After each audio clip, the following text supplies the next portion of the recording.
kasabong, kaya nandito po tayo ngayon sa Fiestag 2024. Nakaka-excite mga kasabong dahil gusto natin puntahan yung ating mga kaibigan at syempre yung ating mga ini-endorso na Prime Feathers, Tatak Excellence at syempre ang B-Made Integra. Mga kasabong, sumusubi nandito si SP.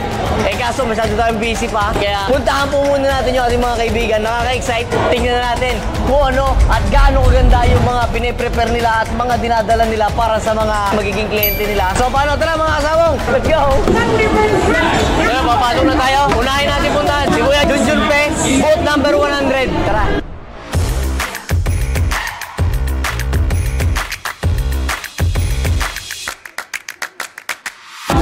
Dito ako sinawari sa Royal eh. Makikita mo ito sa vlog ko. May order sa second, 10 lang. Kaya makikita mo sa vlog niya. Ayan mga lods. Kamusta naman buddy ang experience na kay Junjun Pe na booth? Pangalawang bili ko na to, super ganda naman nung unang napalahi ko na yun nandun. Ganun yung makikita natin, no? So, pangalawang beses na, ibig sabihin, sulit yung panguna, kaya bumalik ang pangalawa. Na, Kuya Junjun, alas 10 pa lang, medyo kakunti na. Kayot talaga, kayot. Oo. Tsaka importante sa expo, huwag natin dalhin yung ating mga second best, yung first pick, yun ang dadalhin natin. Totoo, totoo.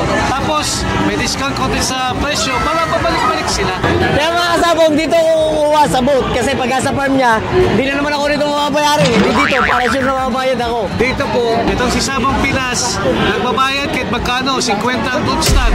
Dito pulit ko 15, bayad niya lahat 10. 10. Alright. Pakita tayo ng 10 na kukunin ko. Ayan, pakita mo, pakita mo. Ayan o, SP. 10 piraso yan. Ayun, may mga SP doon. Ayan. Wow! Gagamit na. 10 piraso po ito. Pina-reserve ko dito sa Junjun Pe Game Farm. JJPA Game Farm. Sabay. Quality check! Eto pa! Ayan! 10 pieces binili ni Sabong Pinas kay Junjun Pe. Class AAAAZ. Pare, oy! Ayan eh. Sayang ang manok! Ayan, si sayang ang manok. Alright! Ayan. Teka. Ilagay na natin, buddy. Ayan na po, dinudubog na po ang aming booth ng Junjun Pe. Ayan po, oh. Sige ba, pasok po kayo, pasok.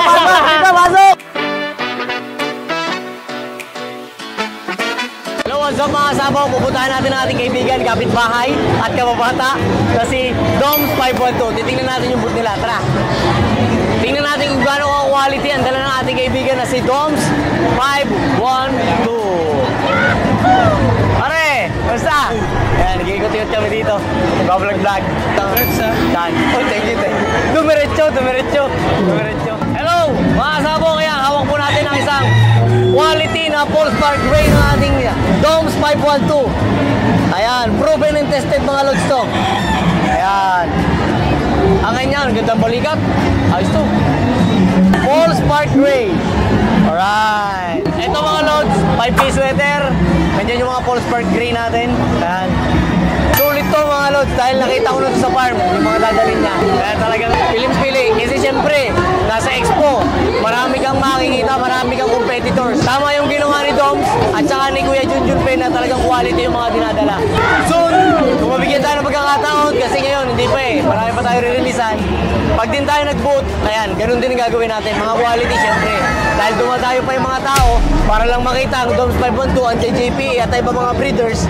Kailangan quality talaga ang dadalhin mo dito kasi pagka nagdala ka ng basura dito, wala, iuwi mo din basura mo. Solid talaga yung mga dinadala ng mga kaibigan natin dyan, alright? Ito mga kasabong, isa pang kaibigan natin, Agbi President, ayan. Tingnan mo naman ang datingan. Ay talagang, yung paring ito eh. Ayan. Kanya ang ating BTX Supreme Game Farm, alright? Ang hari ng mga kelso, ayan. May kelso po ako, tinatago ko lang. Ayun, sold na to. Ilan dala mo? Hanggang third day na yan. Kaya nga eh. Paano second to third? Sayang naman. Akot ka. Wala nang manok eh. Hindi naman. So mga kasabong, nandito naman tayo sa ating in-endorse na Prime Feathers. Tara, let's go!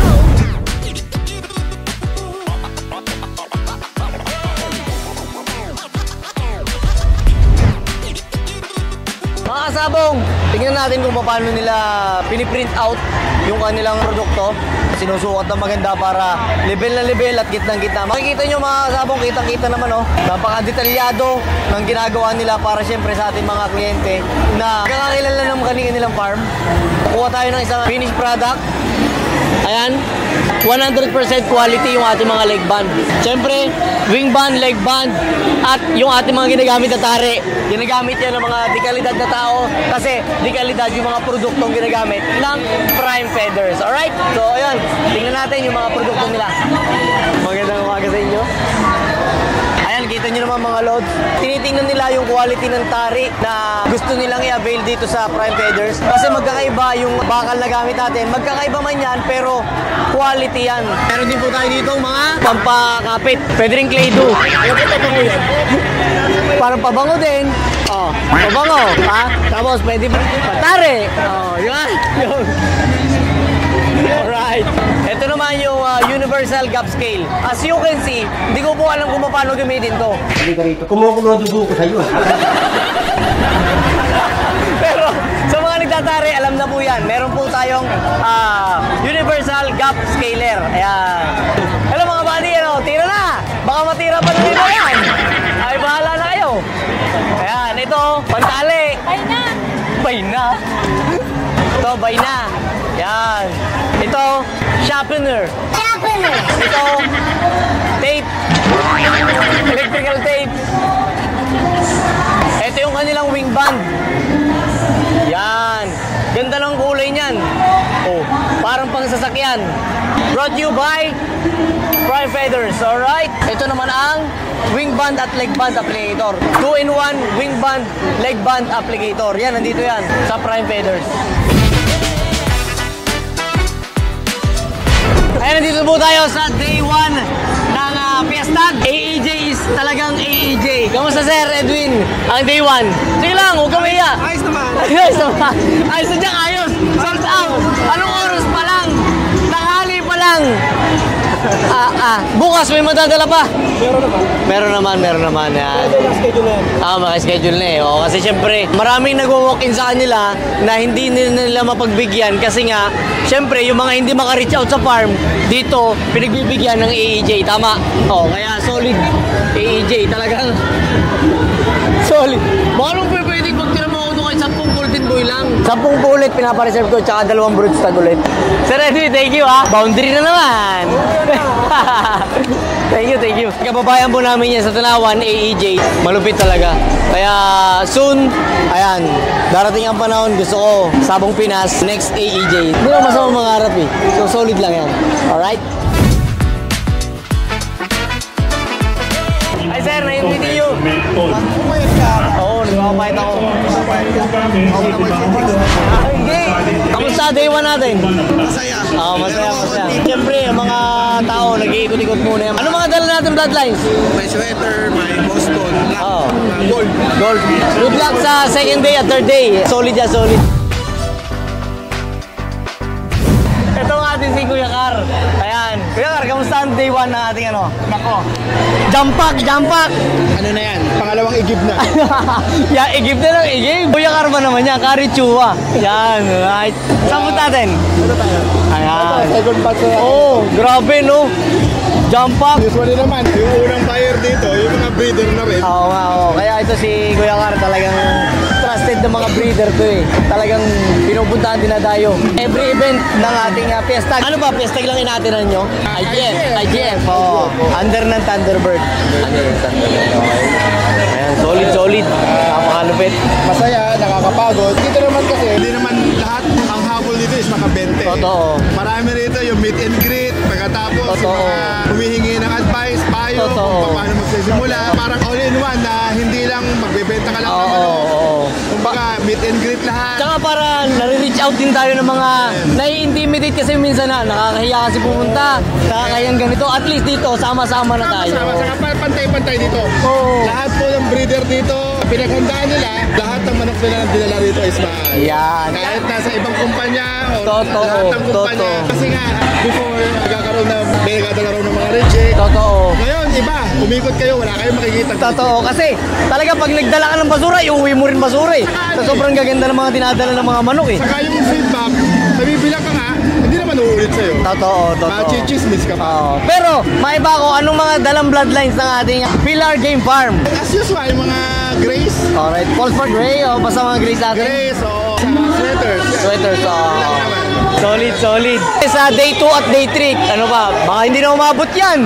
Basta, wala na, ito na siguro yung huli. Day 3, kung ano lang matira sa day 2, yun na.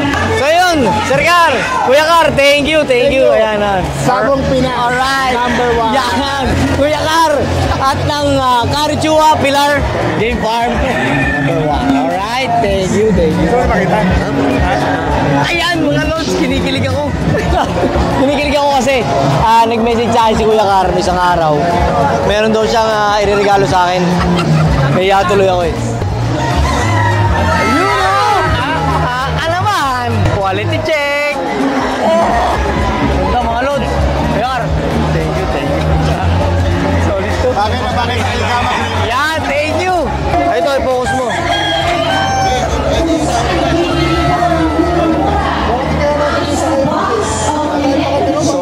Solid.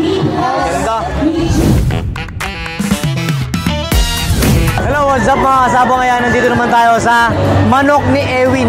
Ang may pinakamagandang farm sa buong Pilipinas. Kiniklaim ko na to dahil napakalupit talaga ng farm nito, kumpare ko to. All the way from Cebu, Manok ni Ewin. Maangas din manok nito. At lalo na yung farm niya, talagang napakatindi. Hello, what's up mga kasabong? Kasama natin ang RBM Game Farm. Ayan ang ating kaibigan ni si Maring RBM. So yun mga kasabong, darating ang ating si RBM Game Farm ng December 15 sa namin ni JJP sa December 15 sa Darasa. Ano brother? Darasa. Oo, Darasa. Ha? Kita-kits. Nakalabing 5 ikot na ako. Pagbalik ko, sabot ng ating si JJP, jump pack pa rin. Ayan po silang dalawa, naglalambingan. Ayan. Diyan namatay si Rizal sa bulungan.